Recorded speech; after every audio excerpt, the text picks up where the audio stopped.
from the College by the Lake, Coeur d'Alene, Idaho. Local, regional, national, and international guests discussing the issues and topics affecting the way you live are on Forum, the North Idaho College Public Forum, with your host and moderator, political scientist Tony Stewart.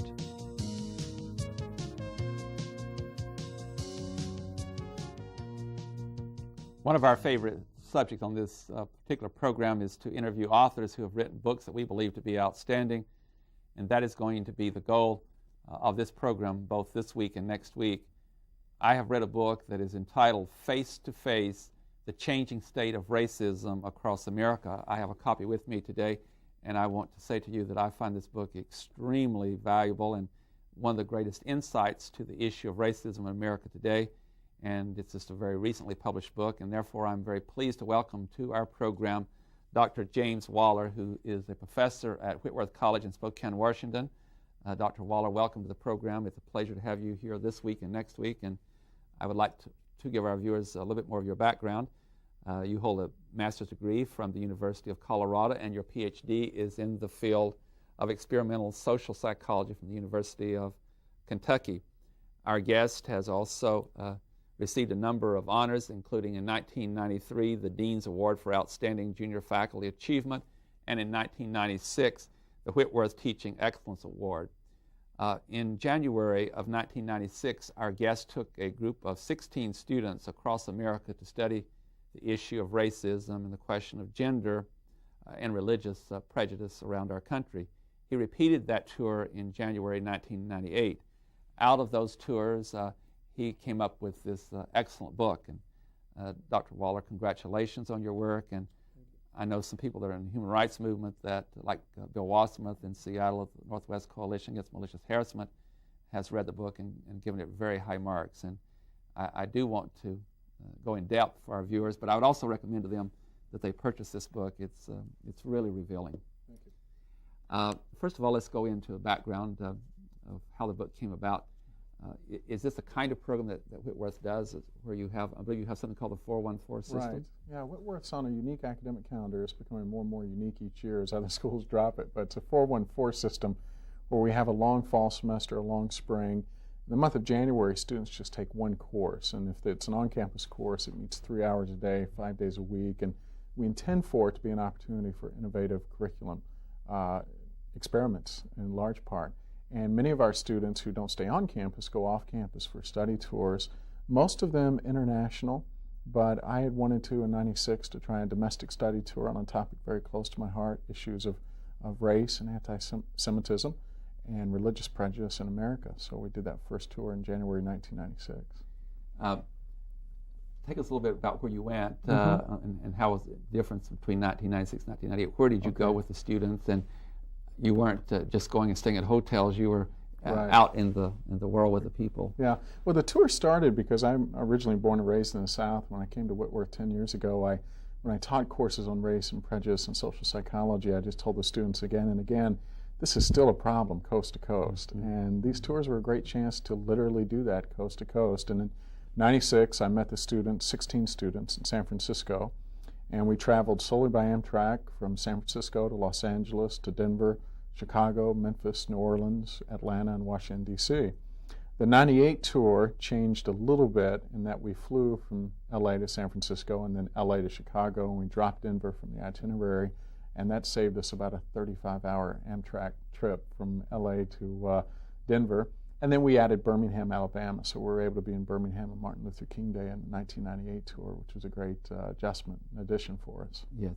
Now, as you stopped in these different sites that you've identified, how did you select the people that you were going to meet, and how did you approach the topic and try to get the information that you needed? That's a great question. The first tour in 1996 was kind of hit and miss in most of the cities. I would just look at city guidebooks, I'd visit city websites, I'd talk to people at academic institutions in the cities and try and find museums or exhibitions or speakers or community activists that might fit the needs of the course.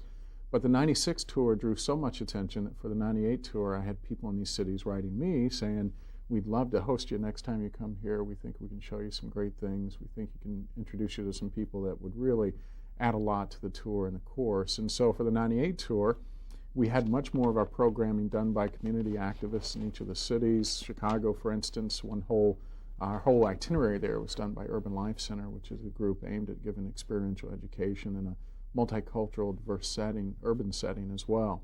So what the tour has evolved to, which I think is much better, is we're spending less time in museums and exhibitions and formal lectures, and we're spending more time with community activists on the south side of Chicago who want to show us the south side and break some of our stereotypes about the south side, but also tell us about some of the real economic and racial problems that that particular area of Chicago faces. Now, as you were meeting with different people, I assume from what I've seen in the book and all, that you had the opportunity to meet with people from really different walks of life, different in the social, economic strata. Right. So you really got at the heart of what America's all about. Yeah, we did. It was interesting because in some ways I wanted to expose the students to people from different racial ethnic groups that kind of broke and challenged their stereotypes. So, the common stereotype of African Americans in economic poverty, we wanted to expose the students to some very successful professional African Americans, and that was great. But again, as the tour has evolved, we've had a greater chance to get some idea of the intersection between race and class in America. And as we've done that, we've recognized that many of the problems we've looked at aren't simply racial problems. They're problems of class as well. So we have spoken with people from ranging from homeless populations to people on the city council and Chicago to, again, get their different perspectives on some of the issues we've studied. Now, the 16 students, and on the second trip, how many students did you have? 20 students and one teaching assistant. Yes. Yeah. In both of these experiences you had that evolved into this book, did you have sessions in which you and the students obviously discussed your attitudes and changes, and how did you and the students react from week to week or day to day, and the changes that you found in your travels? Well, we had nightly debriefings, so we would stay in inner city hostels at each stop along the way, and at night we would plan to meet at 9 or 10 o'clock and meet for sometimes half hour, sometimes 3 hours in discussion. And some of the debriefings were painful. We talked about the day's activities, things we heard. We had students who disagreed with each other, and we had to learn to manage that disagreement and keep a conversation going. And I think for each student, they also journaled every day. And these journals I don't see until the end of the trip, which in some ways is unfortunate, but it's fascinating to look back at the journals and see the ways in which they are being challenged, some of which I know about because I share with the group, but a lot of which I just haven't been that aware of because they've kept them personal. But then looking back at the journals, I see a strong, a period of self-discovery, a period of self-questioning. We've seen some of our students change career directions because of what they've been exposed to on the tour. I have a student now working for the Hunger Center in Washington, D.C., who a year ago would have never thought about doing this, but went on the 98 tour, and again, it just kind of changed his mind and his heart and took him very much in a different direction. I think one of the interesting dynamics is a tendency for, as the tour goes on, for people start to get numb to the suffering that we see. I think the Holocaust Museum in Washington, D.C. is one of the final things we do, and it's an incredibly powerful museum, but it's kind of interesting to look at my students compared to other students going through the museum, and it's almost as if by that point they have nothing left to give. I mean, they're drained. Yeah, they hear it and they react to it in some ways, but in a large sense they've heard so many stories of suffering to that point, and it doesn't minimize obviously the suffering in the Holocaust, but it's become blunted to them because it's so much to digest in a 3-week period. It's physically a draining experience as well, and I think all those things make it a hard thing to come back from. Another question, we're going to get into the heart of the book real soon now, but I noticed that in the opening of the book you indicated that you were studying racism and gender questions and religious prejudice. But in the book, the emphasis is on racism. Right. Does that mean you have other books in mind, or was it too much to cover in one book? It was too much to cover in this one. And originally when I set out to write this book and I talked to the publisher had a strong interest in issues of sexual orientation, religious prejudice, and strong issue in gender topics as well. In the first draft I did of a couple chapters in the book, I tried to be broad and all-encompassing, but it became clear that really wouldn't do any of those areas justice. So this one I focused specifically on racism. There is a second book in the works because one of the reactions to this book has been, people enjoyed the stories from the 96 tour and they'd love to hear more of those stories. So there's a book now under contract with the University Press in Mississippi that's a city-by-city journal of the 1998 tour, just a very straightforward, non-footnoted book that should be pretty user-friendly. And I think after this, I would like to look at issues of anti-Semitism in America. I think it's something that we studied a lot in the 50s and 60s in this country, but in the past couple of decades hasn't been addressed. And as we've seen in our community, in Spokane and other regions as well, it's still very much a strong prejudice. Well, I'm happy to hear you say that there's more in the works, because I think you have so much to contribute. One final point before we get into the content. I was very impressed that you recognized and gave credit to your family, your wife, Patricia, and you have two sons and a daughter. And I was so pleased at the end how you also use this to, how they very much part of inspiring you to your work. And I just want to recognize that because you had your book. Thank you. Let's start out with in the content of the book. You indicate very early in the first chapter that in America we have 3 myths about racism. And would you share those myths, and then we'll get into some of the documentation of why that we need to look at those myths. Right. When I went on the 1996 tour, I really went on it with many more questions than I had answers. And my idea for a sabbatical coming up after the 96 tour was actually to write a book on the psychology of human evil, taken off from my work on Holocaust studies. But the 96 tour raised so many questions for me that I began to refocus my attentions on race as defined in the book. And I think I began to recognize that when I read a lot about white America's responses to race, and I do want to emphasize that the book doesn't speak for racial minorities. It's not written from the standpoint of racial minority. It's written from the standpoint of a white American speaking to other white Americans. I began to recognize that there seemed to be some common misconceptions or misunderstandings that kept cropping up when I read newspaper editorials, when I spoke to people on the tour, when I spoke to people in other lecture settings. And it was those misunderstandings or misconceptions that really began to rise, and it began again to be these 3 common ones that I felt were strong enough to focus the context of the book on. And let's identify those myths. Okay.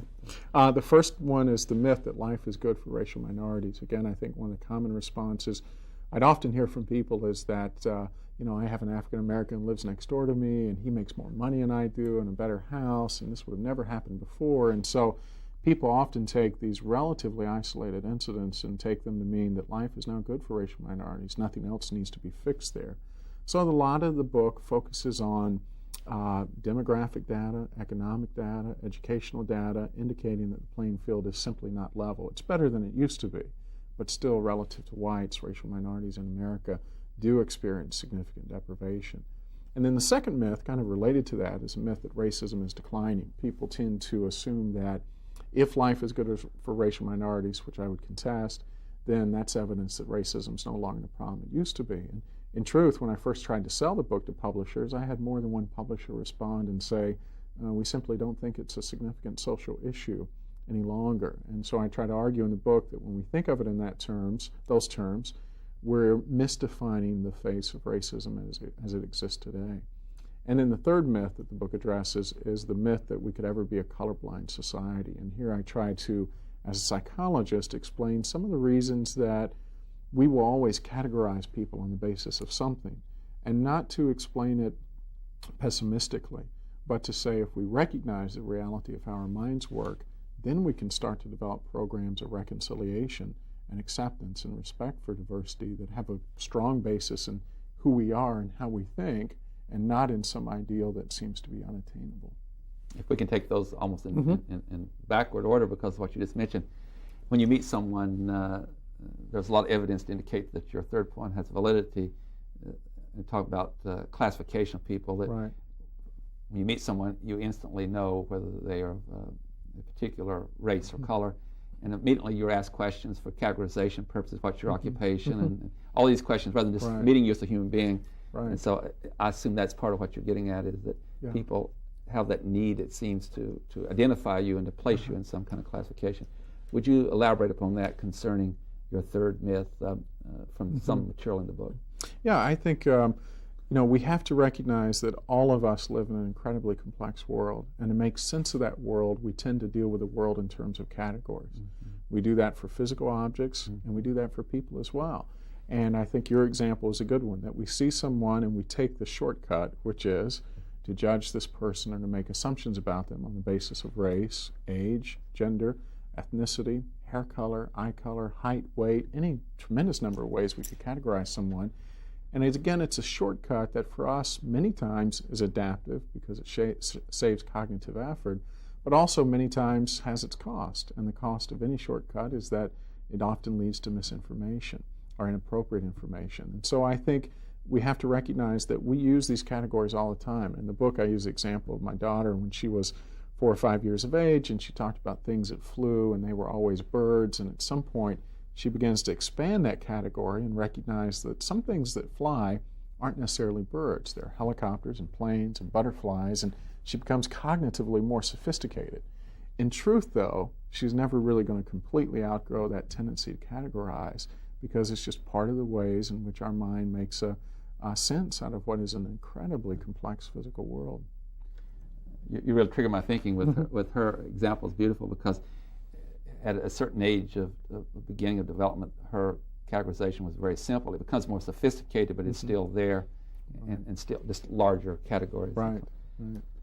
Let's take some time to talk about the first two myths together. Life is good for racial minorities and racism is declining.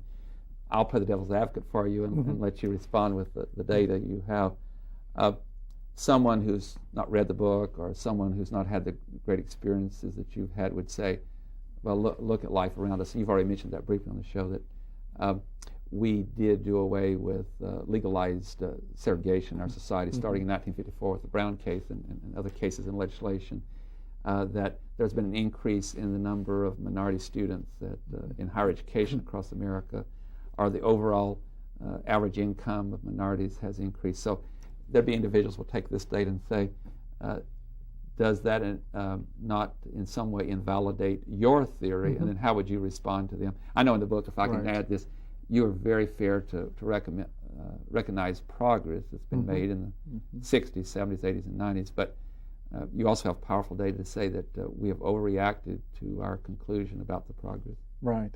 Yeah, I think one of the distinctions that's helpful to draw is a sense of absolute versus relative progress. And sometimes I hear people's reaction to the book, and it makes me wonder if they've read a few of the chapters or any of the chapters, because I've never argued that there hasn't been absolute progress. Right. In absolute terms, there has been tremendous progress in many of the areas you described.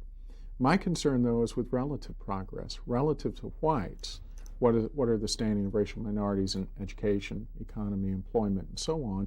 And again, although we've seen progress there, I think it's a fully mistaken belief to assume that that progress is over because now the playing field is level. I think there's still significant deprivation. Several of the things you mentioned, for instance, kind of triggered my thinking back to these chapters in the book, but the issue of having legalized or outlawed segregation. Now facilities are desegregated and so on.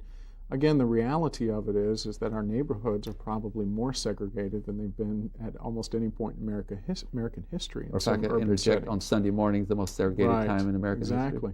Harvard School of Education last April, I believe, released a report describing what they called the hyper-segregation of our schools, because neighborhoods themselves have become so resegregated that school systems themselves have become more resegregated, and again, it's what they would call a hyper-segregation.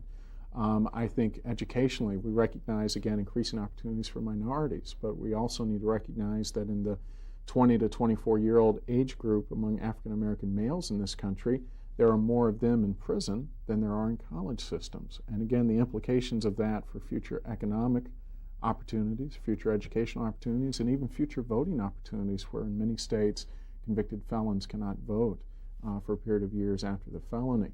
So I think all of these things remind us that, yes, absolute progress has been made, and I don't want to be a complete pessimist and deny that, and I certainly hope I haven't done that in the book, but that in relative terms there's still a lot of progress to be made. Again, my concern would be with white Americans who focus only on the absolute progress and say we don't need to do anything else. I think there's a lot that does still need to be done.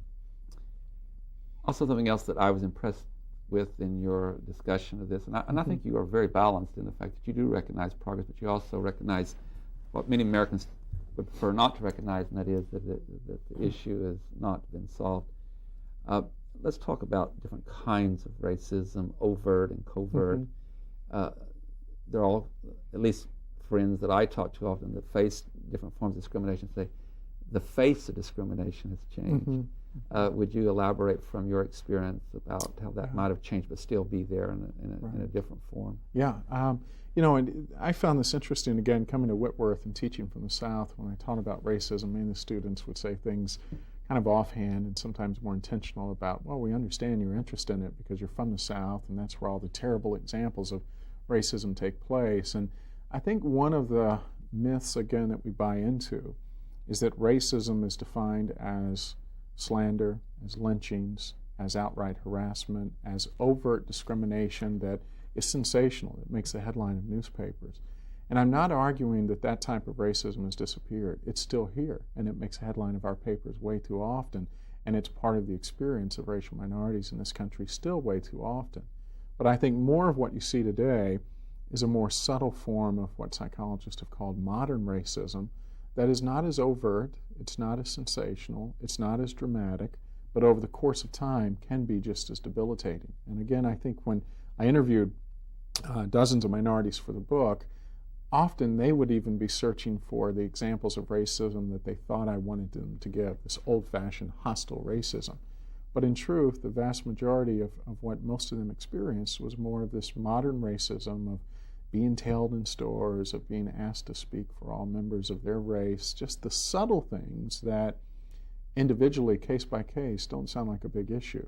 But when someone lives with it day after day after day for their life, I think it does take a very, very debilitating toll. And in the book, I describe a case of an African-American father and son we met in Atlanta. The father had lived through the racism of the Old South, the slanders, the beatings, the lynchings, and so on. And the son was a recent graduate of Georgia Tech University, and we spoke to him, and he spoke more of the walking down the street in Atlanta, passing by a white woman as she shifts her purse from one side of the body to the other.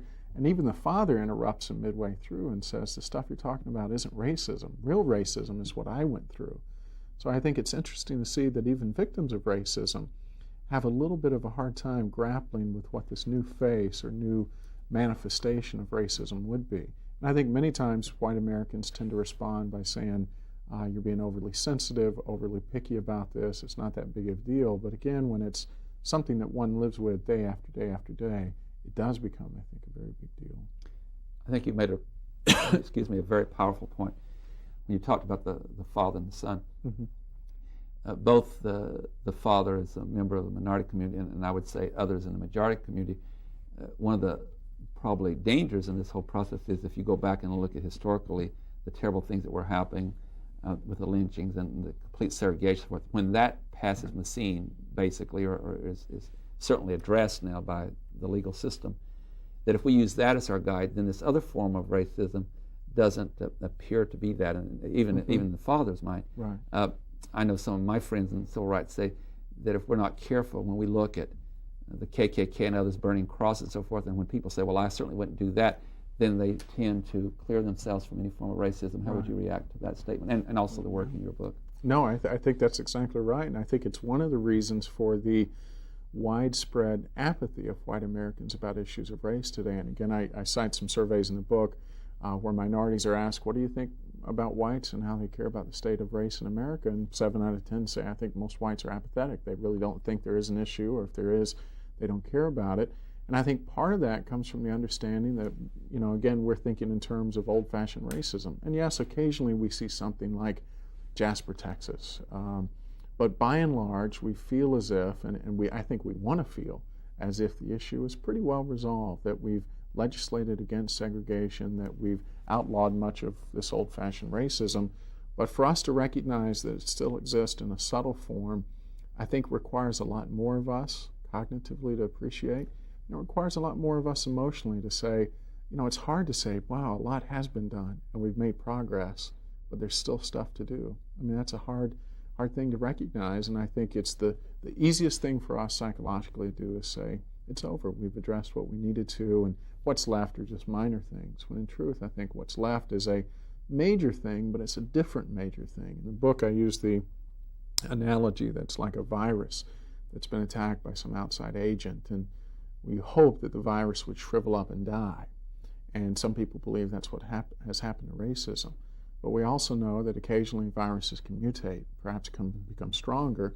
And I've tried to argue in the book that that's what's happened with racism, is that we have a different form of racism, a different face of it than what we had in the 50s and 60s. And it doesn't mean that it's declined or disappeared. It just has a different manifestation. And it means that we have to take a different approach to hearing victims of racism and to addressing racial reconciliation. I think that's a very powerful way of doing it, comparing with viruses. Even though one's eliminated, there are others that can take their place in that process. We don't have very much time left, but good news is we'll be back next week to continue this look at this book. But in the time we have left, I would use one of the statistics and get you to react to it and what you're talking about. This really hit me when I read it in the book, and that is that the African Americans have had a history about 378 years here, and of that 245 years were in slavery, and another 100 years was legalized discrimination. We're only talking about 33 years since the change from that last status that legalized discrimination. Right. Does that kind of data support that we are just really a long ways from addressing the issue in its totality? Yeah, I think so, and I think it supports, we're on the verge here as we tape this of a anti-affirmative action ballot coming to the polls in Washington. And I think it very much suggests that it is very premature to believe that the playing field is level when you look at it just in years of history that have been applied there. And I like, again, one of the examples I use in the book, I forget who this is credited to, but the example of a poker game in which someone has cheated for years and years and years, and then finally after all that cheating, as they've got all the stacks of chips piled up here and the other person hardly has any, now you turn and say, well, let's play fair now. And it still isn't fair because I've got all these resources and you hardly have any, and it's not really fair yet. And I think the history of discrimination and segregation, legalized and otherwise, against blacks in this country clearly suggests that it's too premature to argue that it's fair now, it's even, and people can all start off from the same place. On that note, I'm going to do a closing of our program today, and Dr. James Waller, we thank you so much for being here. We're just getting started on your book, and we look forward to you coming back again next week. And when we come back, we're going to talk about some of those particular issues. Like I'm going to have you define stereotypes, prejudice, discrimination, and then get into some other parts and the principles that you recommend at the end of the book. And I do thank you for being back with us again next week and for what you've contributed this week. Thanks, Tom. As I've just indicated, ladies and gentlemen, I hope you will join us again next week when our guest will be Dr. James Waller, dealing with his book, Face to Face, The Changing State of Racism Across America. And as I indicated, we will address the questions that I just mentioned and some others. Until then, please have a good week. I am Tony Stewart.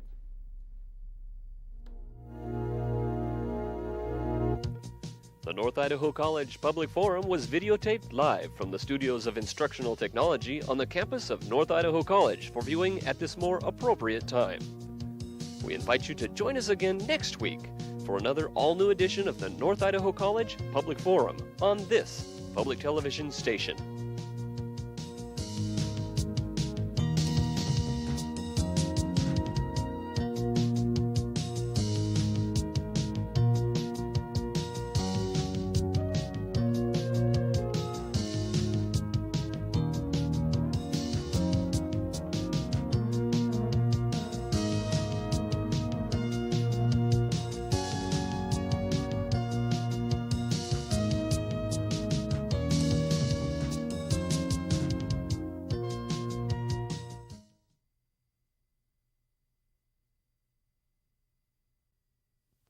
From the College by the Lake, Coeur d'Alene, Idaho. Local, regional, national, and international guests discussing the issues and topics affecting the way you live are on Forum, the North Idaho College Public Forum, with your host and moderator, political scientist Tony Stewart. Welcome back to our second week of our conversation with Dr. James Waller, and we're here to discuss his book. For you who were not with us last week, and this book is entitled Face to Face, The Changing State of Racism Across America. On our first program, Dr. Waller discussed how this book came about and on a tour that he did with students from Whitworth College, both in 1996 and 1998. A little bit of background to our viewers about our guest. He is a professor of psychology at Whitworth College. He has a master's degree from the University of Colorado, and he has his PhD in the field of experimental social psychology from the University of Kentucky. Our guest has authored the book that I just indicated. In addition to that, He has received distinguished awards, including the 1993 Dean's Award for Outstanding Junior Faculty Achievement and the 1996 Whitworth Teaching Excellence Award. He is very popular with the students and the faculty at Whitworth College, and he is married to Patricia, and they have 2 sons and 1 daughter. Dr. Waller, welcome back to the program. It was just a delight having you here last week, and you're one of the most informed authors that I've had on the program, and I really appreciate this chance to talk about a subject that's important to all of us. Thank you. Those who did not see the program last week, I would just like again to briefly explain to them that this was a tour around the United States, that on the first tour you had 16 students, on the second tour I believe it was 20, and you crisscrossed America and you looked at racism and you looked at gender questions and you looked at religious prejudice. But the book here is an emphasis on racism. We dealt with a lot of the content last week, and so not to be repetitious, we will move to some other areas in the book. One of the things that you did early in the book, and I think was important to all the things that followed throughout, is you defined some terms, and sometimes we interchange these terms, and I think that is a mistake. So would you take time to at least define 3 terms, and others you may want to address, but stereotypes, prejudice, and oftentimes we interchange prejudice and bigotry. Do you want to do that, or do you want to separate those? And finally, discrimination. Yeah, I think it is important, because often the discussion kind of reaches a loggerhead because we're not sure what terms we're talking about, which ones we aren't. But in the book, I argue that stereotyping refers to the negative beliefs, the thoughts that we have about a person simply on the basis of their membership in a group. Prejudice we define as the emotions or the feelings, negative emotions that go with those negative beliefs. So because I believe that you are such and such because you're a member of this group, I carry with that certain emotional reactions. And then the third one is discrimination. Those are the negative behaviors directed against someone simply because of their membership in a group. And I think the 2 important things to notice in the process of definition is that simply because we've outlawed a behavior, discrimination, doesn't mean we've done anything to prejudice and stereotypes. And I think too often we assume that we outlaw one, we've taken care of all 3, and that's not the case at all. And I think the second thing to note in it is that these are based on someone's membership in a group. I think sometimes people get to know someone individually and dislike them for whatever reason, and they feel some guilt about, well, is this prejudice or discrimination? And by definition, it would only be prejudice or discrimination if it was based on someone's membership in a group, not necessarily just based on their individual characteristics as a person. Or the reverse could be true, could it not? That because someone disliked a whole group, they would refuse to become friends with someone that was a member of that group. Right, exactly. I loved your sentence that you used too in describing discrimination about what it is in relation to prejudice. Would you like to share that with our viewers? Yeah, I think it was phrased, discrimination is prejudice in action. And I kind of like the sentence as well. I mean, what I like probably most about it is it implies, I think, that prejudice can still exist without discrimination. And again, if we go back to the previous show and the myth that racism is declining, people have a tendency to assume if I don't see racism, then the underlying prejudices can't be there either. And again, I think they still can be there, and they're just manifested in different, more subtle ways. Yeah, again, last week we spent a lot of time talking about 2 of the myths in particular, that life is good for racial minorities and that racism is declining. In relation to that, it fits into the definitions you just gave.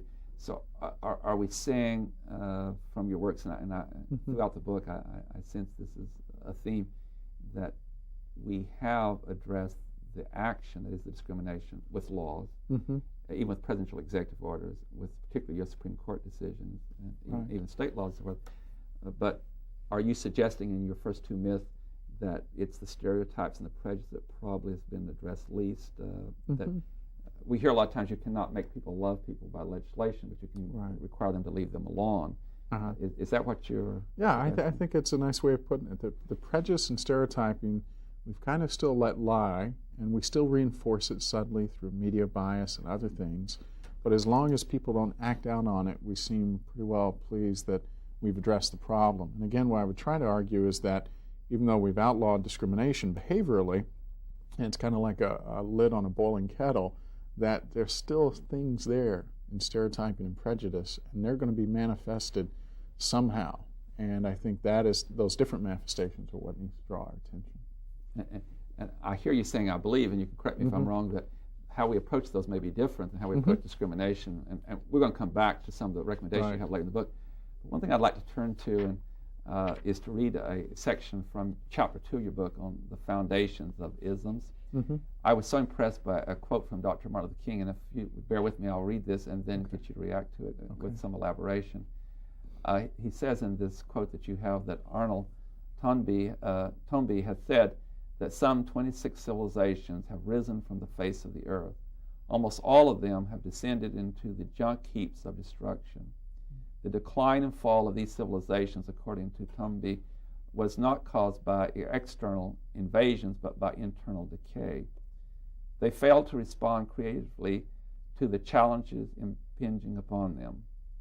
If Western civilization does not respond constructively to the challenge to banish racism, some future historian will have to say that a great civilization died because it lacked the soul and commitment to make justice a reality for all. It's very powerful. Would you, in the context of your book of saying that we have a long ways to go, you've recognized progress, but that quote is still relevant? Oh, I think it is. I think it's a beautiful quote by King because it reminds us of our all-too-human tendency to always look outside for problems, and we look overseas for issues of international terrorism and so on, and we neglect what I think is a very real fact that probably the more severe threat is domestic terrorism in this country, and probably the more severe threat to our country are not the external threats or stimuli, but are things internally that we leave unaddressed because we're not self-reflective enough as a country and as citizens in the country to look at those. And I think King's quote, and it's the reason I started that chapter with it, is perhaps even more relevant today than it was at the time he mentioned it, because again, our tendency is to not really be as self-reflective about race in America today because we think we've addressed the problem. And I think the problem still remains to be addressed. And until we do, I think that possibility of an internal erosion remains as strong, if not stronger, than it did when King spoke those words in the 60s. Do you think that we are suffering today from apathy? Again, in the book, there's over and over the themes and the ideas that from some of the people you interviewed that they continue to look at policies that we've adopted and the progress we've made, and yet you and your students went out on the ground. You went to the heart and the roots and found these problems. Is that festering to the point that if we don't address it, I guess I have a several-part question to get you to respond to. One of them is, don't we have an ethical question here, a philosophical and ethical question? And two, do we not also have a question of everyone participating at the table? And third, I would suggest that if we don't do this, back to this quote again, that those are the most comfortable in thinking that life's going to be fine for them, that they can create all kinds of consequences, including some kind of upheaval in the future from a particular economic basis of those who don't participate in the process. Yeah. Those are great questions. See if I remember all three. It's very involved, and I'll be happy to go back. It's fine. Yeah, I think the first one is a major issue to address in terms of what we're expecting in future of race relations. And what was the first point you made was what? The point was that should, from an ethical or philosophical point, is it not? Thanks. Don't we have, in addition to legal questions, don't we have philosophical and ethical obligations? Yeah. One of the early decisions I had to make in the book was that my tendency was to argue on a moral, philosophical, ethical level for why we have to address these issues. And the publisher, Plenum Insight, made what I think was an important recognition early on, and that was that on that philosophical, moral, ethical level, people haven't tended to respond necessarily to issues of race, and that it's fine for people like you and I to discuss it on that level, but that the normal educated layperson, that level doesn't really engage them. That what they would be engaged by, which I hope is the case, is more a pragmatic discussion of why this has to take place. That even if ethically and morally I can't convince you of the legitimacy of reconciliation and acceptance, practically with the changing face of America and the world, you need to understand why this must take place. And I think, and I don't mean for that to sound crass necessarily in the book's approach, but I think it is realistic to say we're reaching a point now where we just have to say pragmatically, for the security of our lives, for the safety of our lives, for the comfort of our lives, we have to recognize the tremendous level of unrest that exists, and then at some point maybe we begin to discuss the ethical, moral legitimacy of that position as well. But the thing that has to slap us in the face is pragmatic realization that large part of people in our country feel disenfranchised politically, socially, economically, educationally.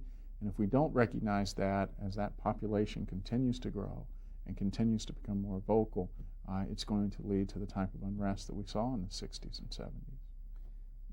One of the things that President Clinton has done throughout his administration is dealt with racism. That's something that's been very much of interest to him. And a lot of the speeches he's given, he's talked about what you're talking about, is that if we are going to be the kind of country that we want to be in the 21st century, and we are a more diverse society, the population of many minority communities is growing rapidly, that our unity and our strength lies in good race relationships. Right.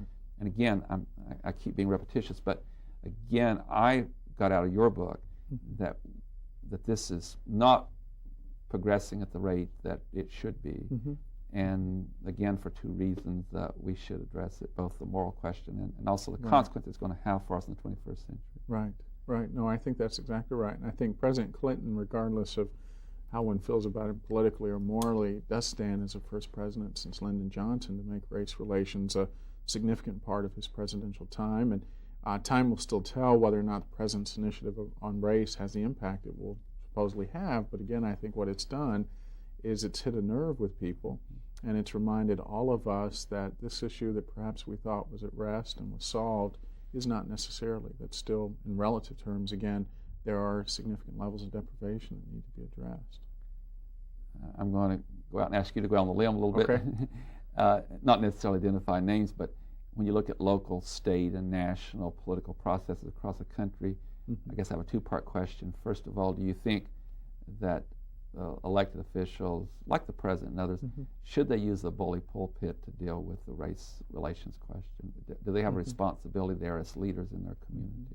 I think they do bear the responsibility. I think the issue is how that responsibility is exercised, because many white Americans, and I just spoke in San Francisco this past weekend, and this question came up from the audience of someone saying, I feel really turned off on the discussion when all you do is tell me that we still got to make more progress, because I feel like we've done a lot, and I just wish someone would acknowledge what we've done, and then we'll kind of keep working.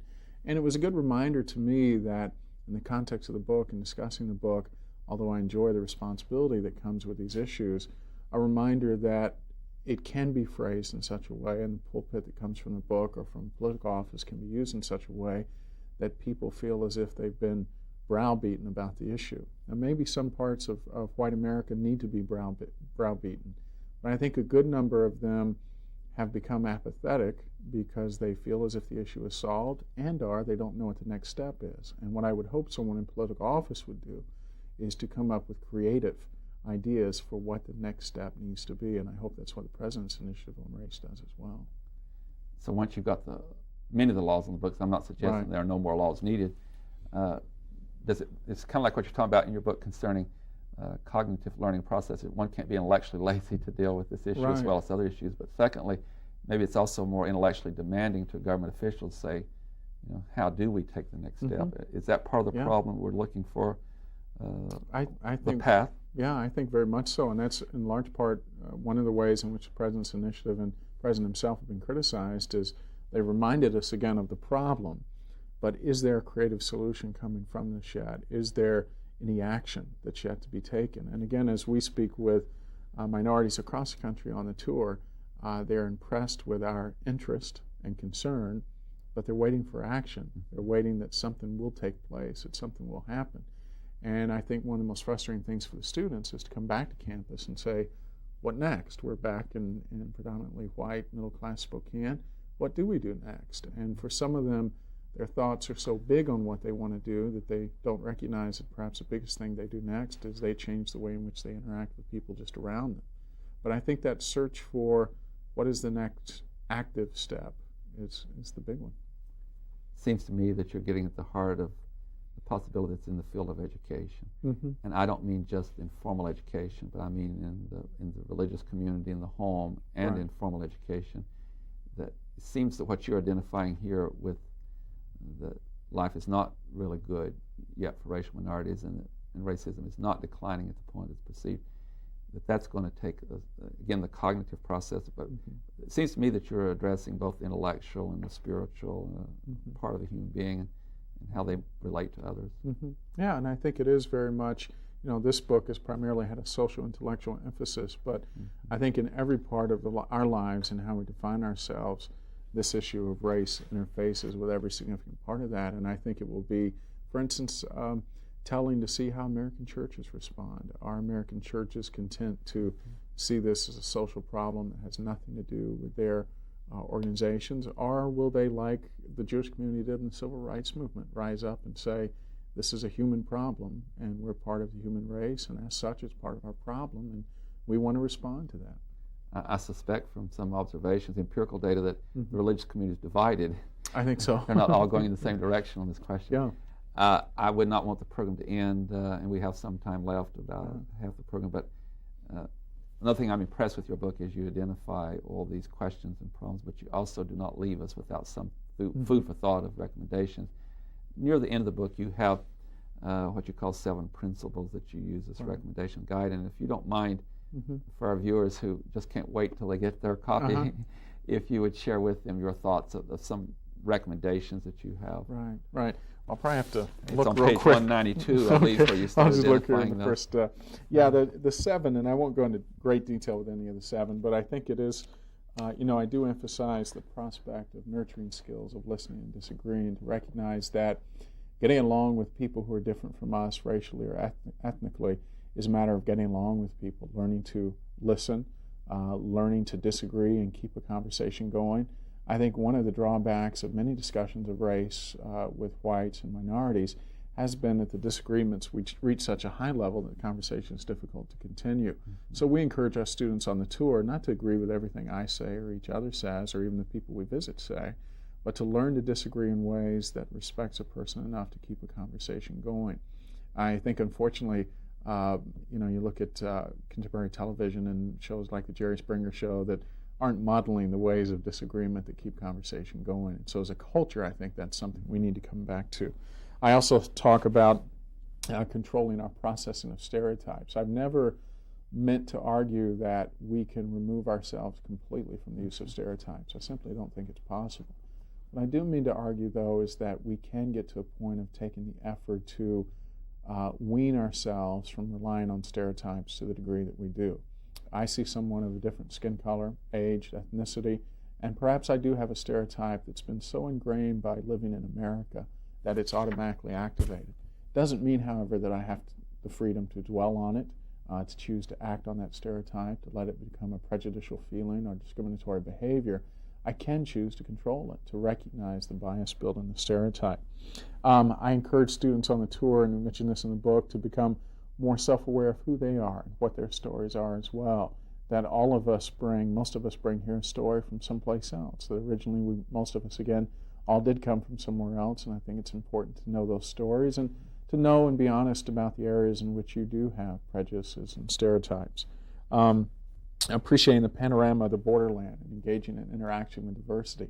I think these are key issues of recognizing, again, that diversity doesn't threaten to take things away from us. Diversity threatens to enrich us. I mean, our kids, at our house, we have a celebration calendar, and every week we're celebrating someone's holiday and someone's national day of recognition. And it's a great chance for them to see that diversity doesn't pull things away from them. It gives them things, and there are things they can celebrate in it. And I think engaging in personal interaction of equal status, of dealing, so many people on our study tour, our students, seem to be most comfortable dealing with people different from them when they were helping them, giving food or blankets or soup. And I think to recognize that that type of interaction doesn't do much for a process of reconciliation. What will do much for a process of reconciliation are equal status interactions, someone at the same level economically, socially as you. And then finally I finish with the possibility of drawing on the strength of community and the examples from our friends in Billings, Montana, who have said when a community sets norms of anti-racism and norms of tolerance, how strong a message that sends, and the possibility of teaching anti-racism early. I'm increasingly impressed as a father of 3 children with that early window in which children are impressed more by similarities than by differences. And at some point we lose that and we begin to focus on the differences. But I think we have an early window there with children where the similarities can be played out in such a way that they recognize at heart what we're about as being similar, and the differences where they are, again, add things and don't take things away. So try to make the final chapter of those 7 principles as concrete as possible, because I think racism in America leads to a situation of problem fatigue. It's hard to know what to do next, how to address it, because the problem seems so overwhelming. I think you put your finger on another problem, and that is that, and this is said with some sympathy for the general population, and that is that after a particular issue or problem has been talked about for a long time, whether it be race or economics or in the time of Vietnam War, that after a certain amount of national attention and national or international dialogue, it's very hard to keep that dialogue going. People have a tendency to want to move to some other issue and say, we've addressed this issue. So I guess that's a built-in challenge that we have. And I think it is easy to think of as insurmountable. We spoke with a pastor in Chicago, a black pastor, who said, our students asked the question, what should we do? We go back to Spokane, what's our next step? And he said, it's kind of like the analogy of how do you eat a 500-pound elephant? You do it one bite at a time. You may not take the biggest bite, you may not eat the whole elephant, but you're going to eat one bite at a time, and that's eventually going to get the job done. I've heard that before, and that's a nice way of addressing it. A question also about self-esteem and self-worth. From all the studies that you've done, your travel and your research for the book and all, when we get back to this issue of prejudice and bigotry and all, and there's some discussion and recognition of that here, kind of give us a profile of a person that's most susceptible to prejudice and a person that isn't in relation to how they view themselves. I think we tend to see higher levels of prejudice among people who feel threatened economically, socially, who feel that they've been victims of a system much larger than themselves, and who are in many ways looking for a concrete entity which they can kick because they themselves have been down. I think it's too simplistic to argue that those are the only places or only type of people where we see prejudice and discrimination, but I think in terms of a profile, we do often see people using racism as a chance for scapegoating or just for a displaced aggression or displaced anger. They can't vent anger and aggression at the IRS or the government who they feel has passed them over, but they can vent it at people in their community who they perceive to be taking jobs or taking resources unfairly. Unfortunately, I think the problem of race in America runs so deep, though, that even people who aren't in economic competition or social competition with minorities still fall prey to a fear of the unknown or fear of stereotypes that they've seen on primetime television, that they see perpetrated by news media, and choosing what to emphasize and not emphasize in crimes in community and so on. We've read a lot too, and psychology has had a great role to play in this. And I think your book is another contribution to this, and that is that those groups we identify, because their message is one of hate, we call them hate groups, that they have been most successful in their recruiting from people who have had a lot of defeats. They've been in prison, their families rejected them, and so forth. So it seems that their strategy is to convince them that what has happened to them has nothing to do with themselves, so their responsibility, but they find a scapegoat for them. And so did you find some of that evidence as you traveled and talked to people who had actually been victims of the discrimination? We found a little of that. To be honest, what I've tried to focus on in the book is less members of hate groups or people attracted to the extremity, but more just the everyday, ordinary racism. And again, I haven't spoken with perpetrators of it as much as we've spoken with people who perceive themselves to be victims of racial discrimination or stereotyping. But I do think that that is one dynamic, that sense of scapegoating and blaming a group of people for the lack of your success or your advantage as you perceive it, that hate groups have capitalized on, but which at some level resonates with many white Americans who may not have what they perceive they should have. I think it can work at that level as well. If I could critique, I would say to you, Dr. Waller, that I commend you for not making a large section of the book about hate groups, because it would get away from your message. Right. That's exactly what I see in here, is that we've so concentrated on the bizarre that we don't address some of the other problems. And by doing it this way, you force the society that read the book to look at that there's another kind of more subtle racism, and it's there. You also in your book identify what you consider the 4 major racial groups in America: African American, Asian American, Hispanic American, and Native American. as you've done that, do you find that in any one of those communities or some communities that there is a stronger feeling of facing this form of racism, or do they all pretty much share the same concern?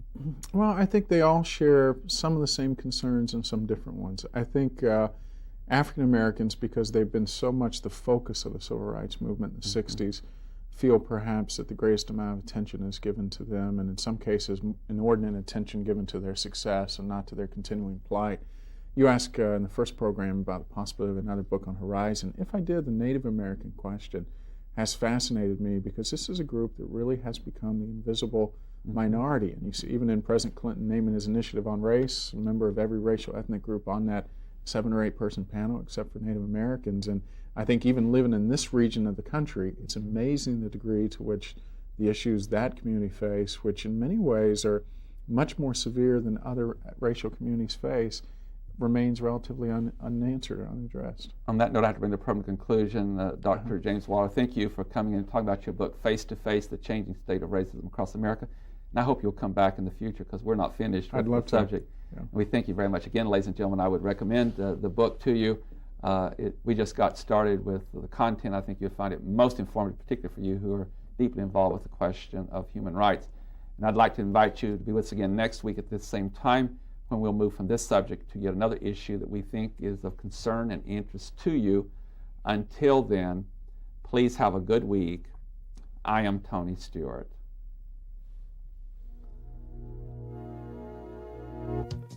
The North Idaho College Public Forum was videotaped live from the studios of Instructional Technology on the campus of North Idaho College for viewing at this more appropriate time. We invite you to join us again next week for another all-new edition of the North Idaho College Public Forum on this public television station.